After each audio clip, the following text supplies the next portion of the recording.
너 그 남자랑 단둘이 여행 가면 우리 진짜 끝이야. 응, 그래. 그건 당신 마음이지. 하고 싶은 대로 해. 진심이야. 나 장난으로 말하는 거 아니야. 알겠다고. 난 내 계획대로 할 거야. 너 진짜 가겠다는 거야? 응, 가기로 했어. 그게 그렇게 싫으면 어쩔 수 없지 뭐. 혹시 그 남자랑 여행 갔을 때 진짜 아무 일도 없었던 거야? 뭐?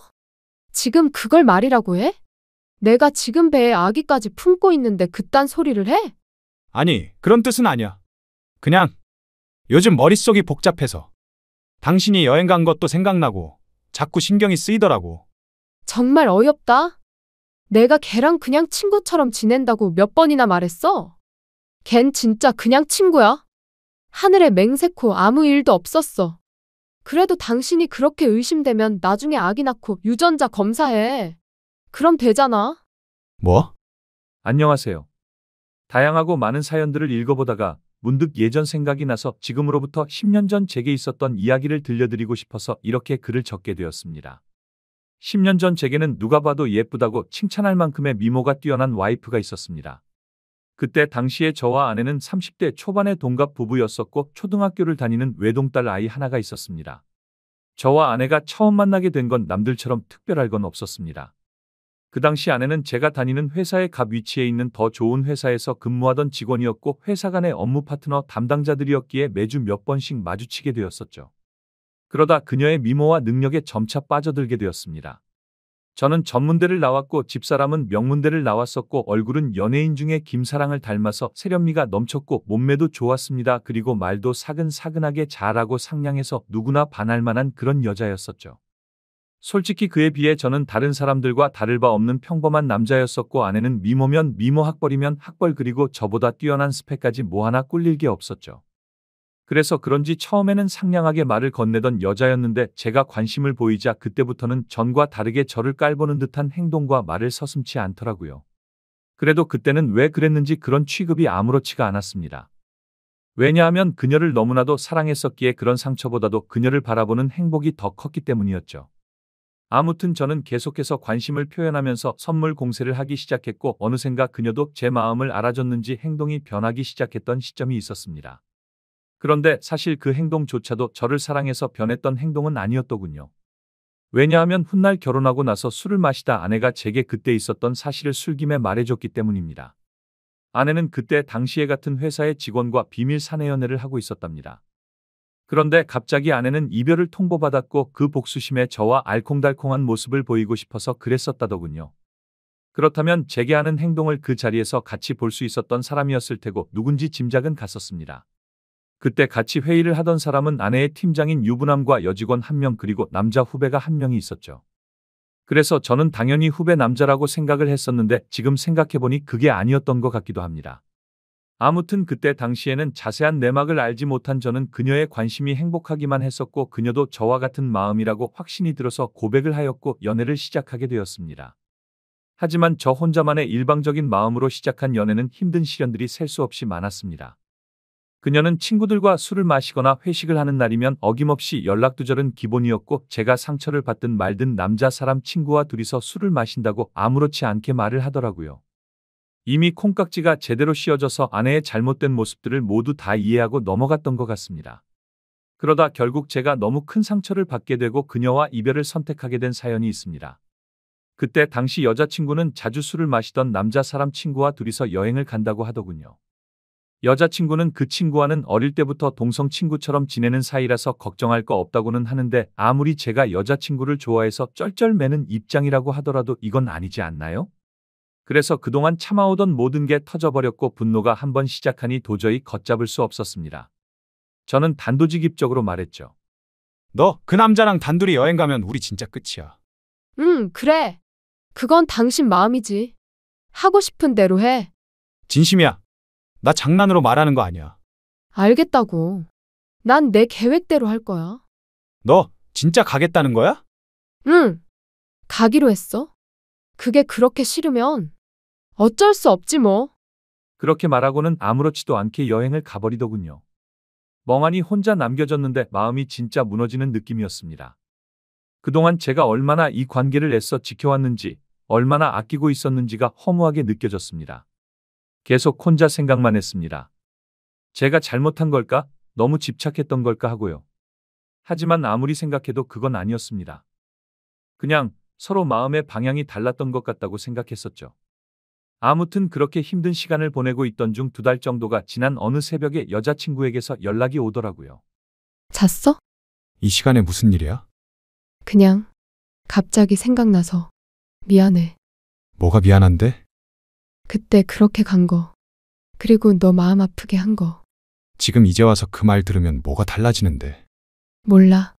나도 잘 모르겠어. 그냥 네가 생각났어. 안 보니까 너무 보고 싶어서. 저는 제 나름대로 많은 정리를 했다고 생각을 했음에도 그녀의 번호로 전화가 오니 심장은 미친 듯이 두근거렸고 솔직히 말해서 기분이 나쁘지가 않고 반갑고 좋았었습니다. 곧바로 그녀의 전화를 받아보니 우는 목소리로 제게 사과를 하더군요. 그동안 자신에게 잘해주던 걸 너무 몰랐답니다. 그런데 헤어지고 나니까 자신도 저를 너무 사랑했다는 걸 깨달았고 용서를 해달라고 하더라고요. 그리고 그때 했던 선택은 자신도 후회한다며 다시는 그런 말도 안 되는 짓 하지 않겠다고 했죠. 솔직히 고민이 잠깐 동안 되기는 했지만 그녀의 말을 진심으로 믿고 싶었습니다. 그래서 그녀의 용서를 받아주었고 결국 연애를 다시 시작하게 되었죠. 그날 이후로는 다른 평범한 연인들처럼 그녀도 제게 헌신을 다해주더군요. 달라진 모습에 저는 하루하루가 행복했었고 제 선택에 후회가 없었습니다. 그렇게 행복한 연애를 하던 중 1달 정도가 지난 뒤에 아내는 제게 말했습니다. 아무래도 나 아이를 가진 것 같아. 그래서 병원에 가봤는데 임신한 지 3개월이 되었답니다. 그 이야기를 듣고 나서 심장이 덜컹하더군요. 솔직히 기분이 좋아야 정상인데 뭔가 석연치 않은 기분이 들었기 때문입니다. 3개월 전이면 아내가 남자 사람 친구와 여행을 갔을 시기와 겹쳤기 때문이었죠. 그래서 저는 더 이상 의심하고 싶지도 않았고 직설적으로 물어봤습니다. 혹시 그 남자랑 여행 갔을 때 진짜 아무 일도 없었던 거야? 뭐? 지금 그걸 말이라고 해? 내가 지금 배에 아기까지 품고 있는데 그딴 소리를 해? 아니, 그런 뜻은 아니야. 그냥 요즘 머릿속이 복잡해서 당신이 여행 간 것도 생각나고 자꾸 신경이 쓰이더라고. 정말 어이없다. 내가 걔랑 그냥 친구처럼 지낸다고 몇 번이나 말했어? 걘 진짜 그냥 친구야. 하늘에 맹세코 아무 일도 없었어. 그래도 당신이 그렇게 의심되면 나중에 아기 낳고 유전자 검사해. 그럼 되잖아. 뭐? 솔직히 말해봐. 너 지금 그냥 책임지기 싫은 거지? 그러니까 이렇게 말도 안 되는 핑계 대면서 날 몰아붙이는 거잖아. 그게 아니라니까. 됐어. 지금 너 표정이랑 말투 다 들었어. 난 지금 이 상황도 힘들고 불안한데 너한테까지 이런 소리 들어야 돼? 아니야. 자기 말 믿어. 내가 미안해. 여자친구는 임신한 몸으로 감정이 격해져 있었고 결국 저에게 화를 쏟아내듯 감정을 터뜨렸습니다. 분명히 아무 일도 없었다고 여러 번 강조했지만 저도 모르게 마음 한구석에서 생긴 의심이 결국 입 밖으로 튀어나오고 말았던 거죠. 믿고 싶으면서도 상황이 상황이다 보니 스스로도 갈피를 못 잡고 있었습니다. 하지만 그 순간만큼은 분명히 알 수 있었어요. 이 질문 하나가 그녀에게 얼마나 큰 상처가 되었는지. 그래서 일단 당장은 아내의 당당한 태도에 제가 너무 의심만 가지고 기분 나쁜 소리를 한 건 아닌가 싶어서 사과를 했고 결국 아내와 저는 아이를 낳기로 결심을 하고 서둘러서 결혼을 했습니다. 신혼집은 걱정이 없었고 아내도 그걸 잘 알고 있었습니다. 그때 당시에는 부모님께서 하시던 자영업이 잘 되고 있었기 때문에 모아둔 재산이 제법 많았었기 때문이었죠. 그래서 신혼집을 서울 한복판에서 대출 없이 자가로 시작했습니다. 그때는 정말 남들 부러울 거 하나 없었고 진짜 세상이 모두 다 제 것만 같았습니다. 결혼을 하고 나서 집사람은 곧바로 다니던 회사를 그만두고 딸 아이를 출산하게 되었죠. 그리고 아내와의 합의하에 딸아이와 저희 유전자 검사를 해봤는데 제 친자식이 맞더라고요. 그래서 아내를 의심한 게 미안한 마음이 커서 그날 이후로 아내를 공주님처럼 모시면서 지내게 되었고 12년 동안 저희 부부는 남들 부럽지 않게 평범하고 행복하게 잘 지내고 살았습니다. 물론 그 생각은 지금 다시 생각해보면 저 혼자만의 착각이었던 것 같지만요. 아내가 연예인처럼 예쁘고 날씬하고 동네 주민들 누구에게나 상냥했었는데 이런 성격들이 어쩌면 다 불행의 시초였던 것 같습니다. 그때는 착하고 상냥한 성격이 마냥 좋다고 생각했는데 믿는 도끼에 발등 찍힌다는 말이 절실하게 생각나더군요. 아무튼 어느 날 옆집에 유명 배우처럼 생긴 데다가 근육질 몸매의 얼굴도 잘생긴 30대 정도의 이혼남이 이사를 오게 되었습니다. 아마도 그 시기부터 뭔가 모르게 평화로웠던 제 삶이 엉망진창으로 뒤엉켰던 것 같네요.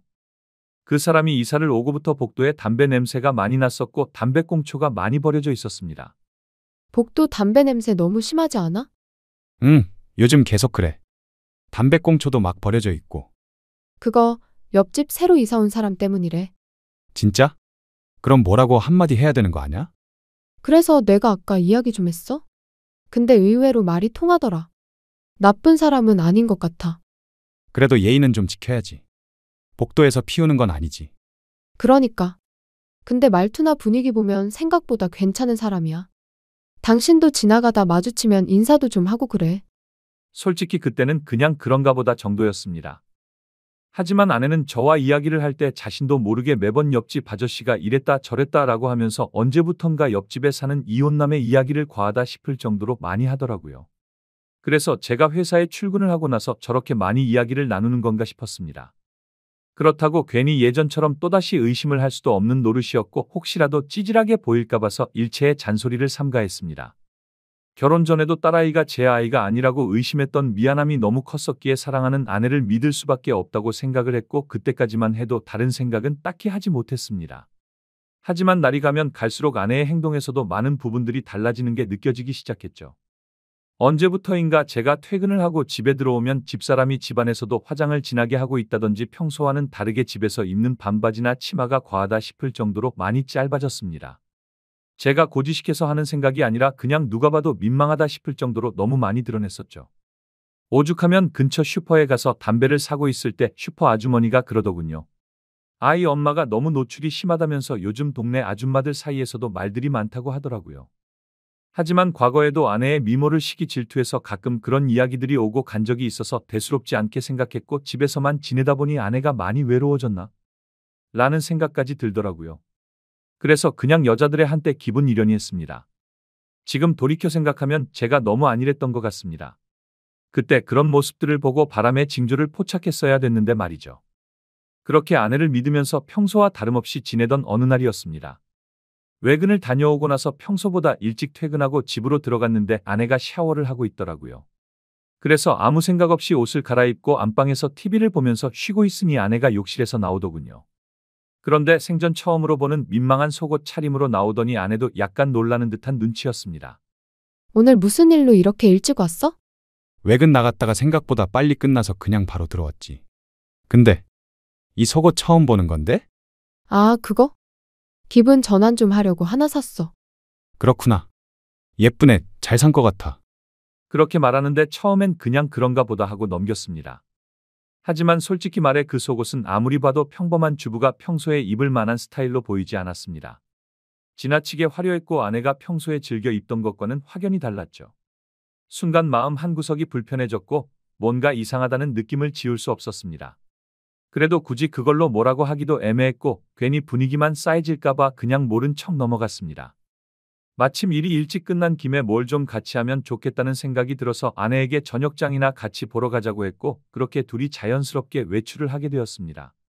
그렇게 엘리베이터를 기다리고 있는데 옆집에 사는 이혼남도 때마침 문을 벌컥 열고 나오더군요. 그런데 약간 흠칫하는 듯한 모습이 이상하게 생각되었고 같이 엘리베이터를 탔는데도 뭔가 알 수 없는 묘한 기류가 느껴졌습니다.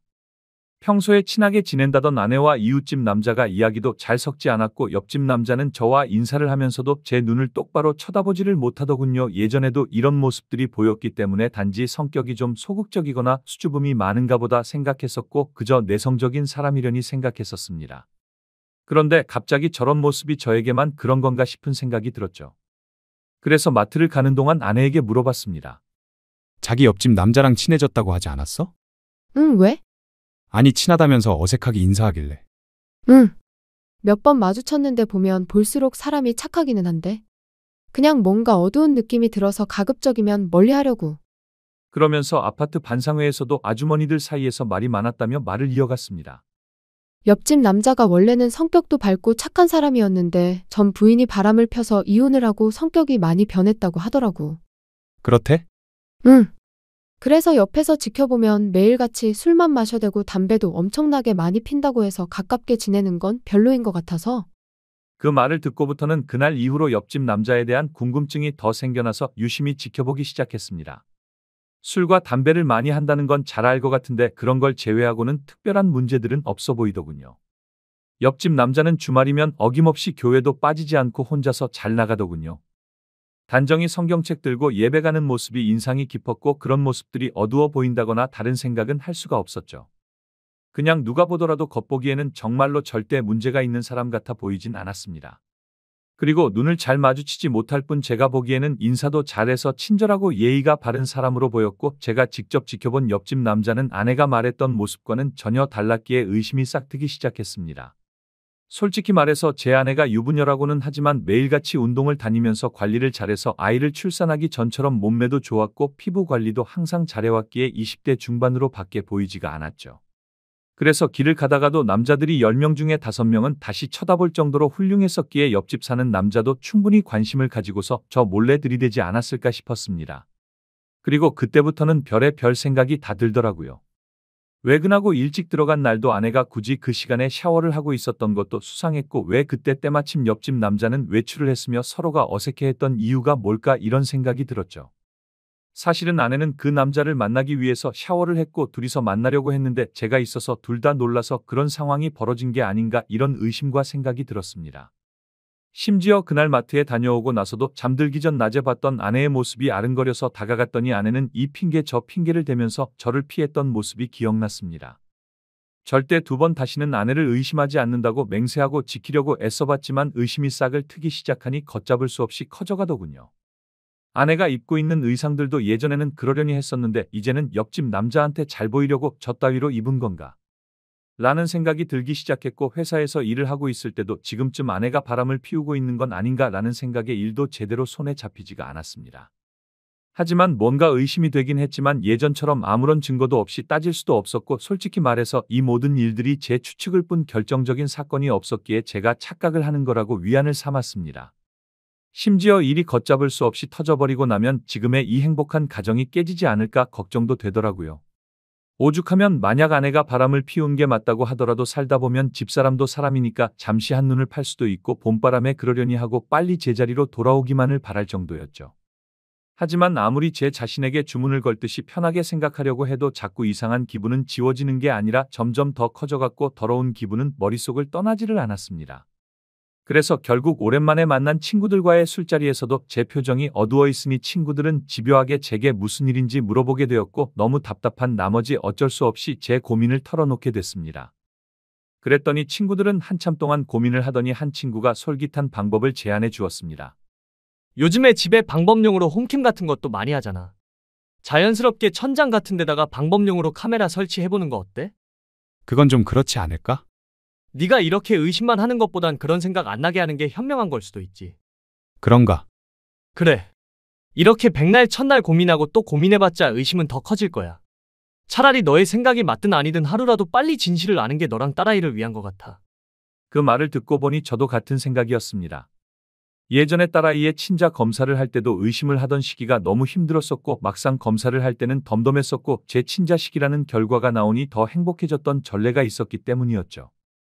아내를 또다시 의심해서 미안하지만 만약 아니라면 평생 동안 헌신하겠다는 생각으로 아내가 운동을 나가고 집이 비어있는 시간에 작은 소형 카메라를 설치하게 되었습니다. 지금부터 세상에 이런 일이 또 있을까 싶은 반전 드라마가 시작됩니다. 저는 저보다 덩치도 좋고 근육질의 탄탄한 몸을 지닌 옆집 남자를 가만두지 않으려고 혼자서 온갖 상상을 했고 혹시라도 벌어질 위기 상황에 대처할 모든 만반의 준비를 하고 마음을 가다듬었습니다. 혹시라도 제가 예상했던 대로 아내와의 불륜이 확인되면 그냥 주먹 다툼을 하고서 징역이라도 가겠다고 각오까지 했을 정도였죠. 그렇게 저는 떨리는 마음을 진정시키면서 며칠 동안 매일 녹화된 비디오를 틀어보았습니다.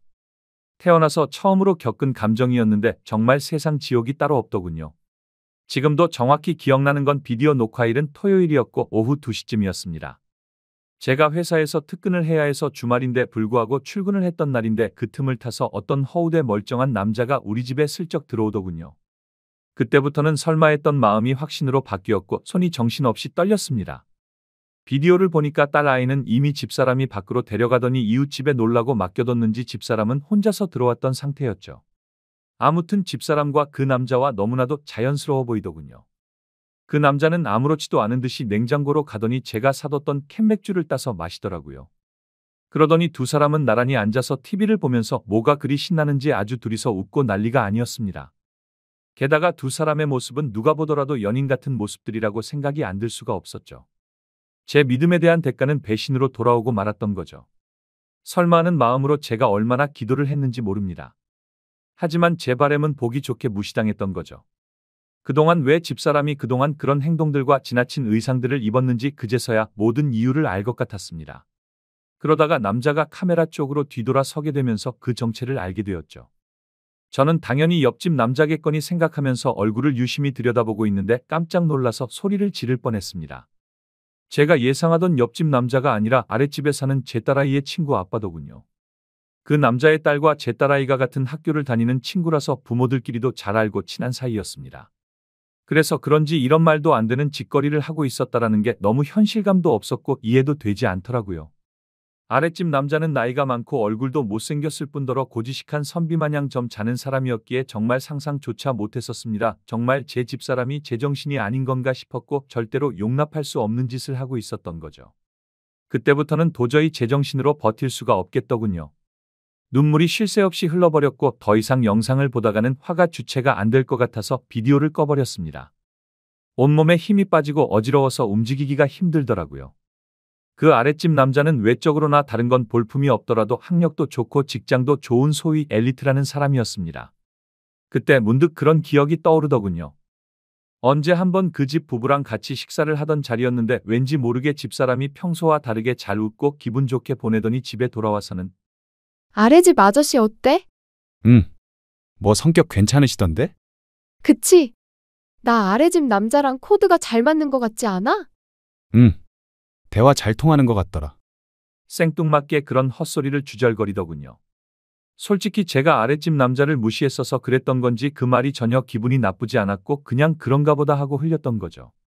지나고 나서 생각해보니 그때부터 이미 눈이 맞았던 걸 눈치챘어야 했던 건데 제가 너무 한심스럽고 원망스러웠습니다. 저는 너무 열이 받아서 지금까지 벌어진 모든 사실을 인터넷에 올려서 이것들을 온 천하에 알리고 싶었고 두 번 다시는 세상에 차마 얼굴도 못 들고 살게 만들고 싶었는데 차마 딸아이 때문에 도저히 그렇게는 못하겠더군요. 그러면 차라리 평생 죄책감을 갖고 살아갈 수 있게 내가 잘못되는 게 그게 최고의 복수겠거니 생각하고 옥상을 2번이나 올라갔다 내려왔다를 반복했지만 도저히 겁이 나고 용기가 나지 않아서 집으로 돌아왔습니다. 세상에서 가장 큰 분노가 생겼는데도 불구하고 어떤 복수를 하는 것조차 쉽지 않다라는 걸 처음으로 깨달았던 것 같네요. 결국에 어떻게 할지 한참 동안 고민을 하다가 집사람의 부모님에게 이 모든 사실을 알려야겠다고 생각을 했습니다. 곧바로 근처에 살고 있는 저희 누나에게 연락을 해서 저녁에 딸아이 좀 데려가서 맡아달라고 부탁을 했고 그날 저녁 장인어른과 장모님을 저희 집으로 모셔왔습니다. 갑작스러운 상황에 장인어른은 자네 무슨 일 있는 거야? 표정이 왜 이렇게 안 좋아? 잠시만요. 조금 있다가 다 설명드릴게요. 제 어두운 표정과 침묵의 낌새를 느끼셨는지 조용히 저를 따라와 주시더군요. 그리고서는 집에 도착해서 말했습니다. 지금까지 벌어진 일에 대해서 말씀드릴게요. 사실 애 엄마가 아랫집 유부남이랑 눈이 맞은 것 같습니다. 자네 그게 무슨 말인가? 저도 처음에는 도저히 믿기 어려웠는데요. 모든 게 사실입니다. 아니 어떻게 그런 일이... 만약 두 분께서 원하신다면 증거 영상도 있으니 원하시면 보여드릴 수 있습니다. 그러자 두 분은 서로 대화를 나누셨고 보고 싶다고 하시더라고요. 그래서 저는 아무 말 없이 녹화된 영상을 틀어드렸습니다. 장인어른과 장모님은 결혼 전부터 연애 시절에도 저를 굉장히 싫어했었고 엄청난 무시를 하던 분들입니다. 물론 당신네들 딸이 좋은 대학교 나와서 좋은 회사를 다니고 있는데 제가 성에 찰 수는 없었겠죠. 하지만 차마 입에 올릴 수 없는 말까지 서슴지 않게 하면서 무시하던 장인과 장모였는데 표정이 정말 가관이더라고요. 영상을 보시던 장모님은 울음을 터뜨려버렸고 장인어른은 아무 말 없이 줄담배만 피우더군요. 그렇게 짧은 침묵이 지나고 나자 장모님께서 갑자기 제 두 손을 붙잡고 울기 시작했습니다. 이게 다 내 잘못이야. 자식을 잘못 키운 죄야. 내 딸이 잠깐 정신이 나갔던 것 같네. 한 번만 용서해주게. 죄송합니다. 한 번만 더 그러면 내가 절대 가만두지 않을 거야. 내가 직접 호적 다 파버릴 거야. 그리고 이 사실이 밝혀지면 자네 딸은 어떻게 될지 생각 안 해봤나? 자네 딸을 생각해서라도 한 번만 용서를 해주면 안 되겠나? 솔직히 처음 보는 장모님의 태도와 행동에 저도 마음이 조금 흔들렸습니다. 하지만 아내의 불륜 사실을 직접 보게 된 저는 도저히 더 이상 이 관계를 유지할 수가 없었습니다. 그래서 제 생각과 감정을 아주 솔직하게 말씀을 드렸죠. 금이야 오기야 키워온 딸이 이런 말도 안 되는 충격적인 짓을 저지른 걸 알게 된 장인 장모는 두 분 다 더 이상 말을 잇지 못하셨고 제 뜻대로 하라고 하시더군요. 그렇게 이야기를 마치고 난 뒤에 장인 장모는 집으로 가셨고 몇 시간 뒤 집사람이 정신 나간 사람처럼 문을 열고 들어와서는 문이 부서질 듯이 문을 닫고서는 들어오더군요. 당신 뭐 하는 짓이야? 지금 제정신이냐고? 네가 뭔데 나한테 있던 일을 나랑 상의도 없이 우리 엄마 아빠한테 말한 거야. 너는 나한테 말하고 바람 피웠어? 진짜 어이가 없네. 그냥 이혼하면 쉽게 끝날 문제인데 일을 왜 키우냐고. 아니, 다 됐고 그냥 당장 이혼하자. 아내는 오히려 욕을 해대고 적반하장으로 나오면서 이혼하자고 발악을 하면서 대들더군요. 그 모습을 보니 너무나도 허탈했고 슬퍼서 오히려 제가 눈물이 다 났습니다. 저에게 미안하다고 한마디만 했었더라도 많은 게 달라졌을지도 모릅니다.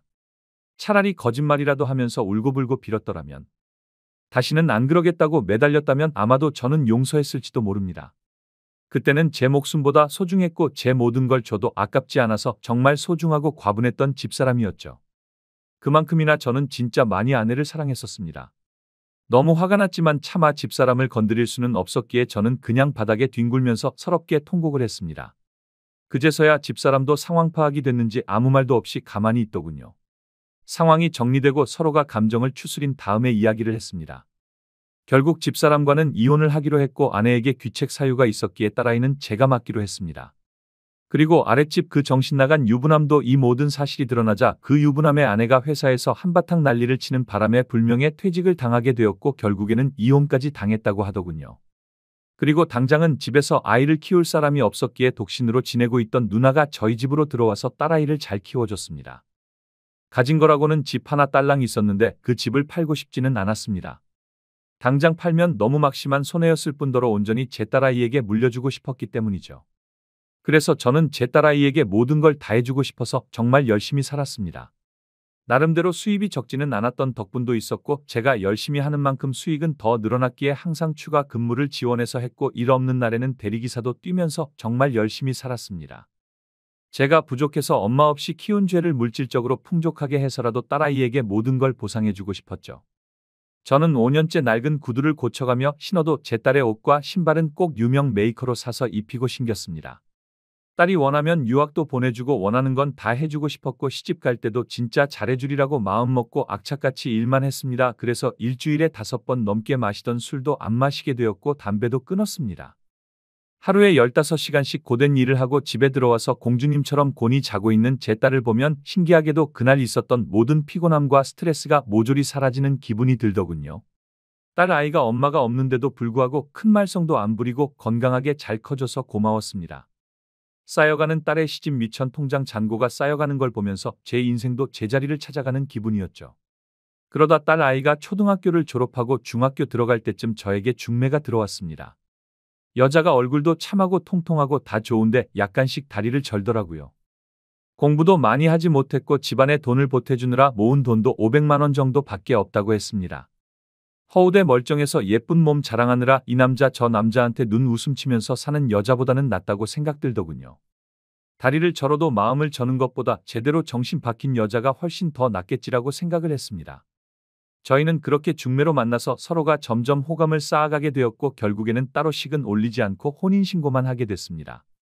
그 이후로 저와 아내는 살림을 합치게 되었고 바로 그 다음 해에 아들을 갖고서 낳게 되었습니다. 지금의 제 아내는 처절하고 아팠던 지옥 같은 제 과거를 보상해주는 하늘에서 내려준 천사 같은 복덩어리였습니다. 아내는 빈손으로 결혼해서 미안하다며 늘 미안하다는 말을 입에 담고 살았고 제가 그렇게 말렸는데도 불구하고 살림에 도움이 되고 싶다면서 동네 마트에서 다리를 절면서도 알바를 하더군요. 딸도 사춘기를 잘 극복하고 공부도 잘해서 올해 서울 상위권 대학에 입학했습니다. 그래도 머리는 친모를 닮아서 그런지 공부는 잘했네요. 예전 집사람은 지방에서 연하남과 살림을 차렸다고 하던데 철이 없는 남자를 만났는지 형편이 말도 안 되게 어렵다고 하더라고요. 그래서 가족들한테 돈을 엄청나게 빌린 뒤로는 가족들에게조차 도통 연락이 없다고 하더군요. 뭐 그러던지 말던지 저는 제 인생을 살려고 합니다. 이젠 저는 두 아이들을 위해서 그리고 지금의 아내를 위해서 더욱 더 열심히 살 겁니다. 이 사연을 보시는 분들은 절대 바람 피우지 않으셨으면 하는 바람입니다. 남의 영혼에 상처 주지 말고 제발 남의 눈에 피눈물 나게 하지 마세요. 그 지옥을 겪어본 사람으로서 가장 사람을 비참하게 만들고 나락으로 떨어뜨리는 짓은 없다고 생각이 듭니다. 어제 성과금이 들어왔습니다. 오늘은 저녁에 아내가 좋아하는 소고기에 소주나 한 잔 마시면서 하루를 정리하려 합니다. 지금까지 제 사연을 읽어주셔서 감사합니다.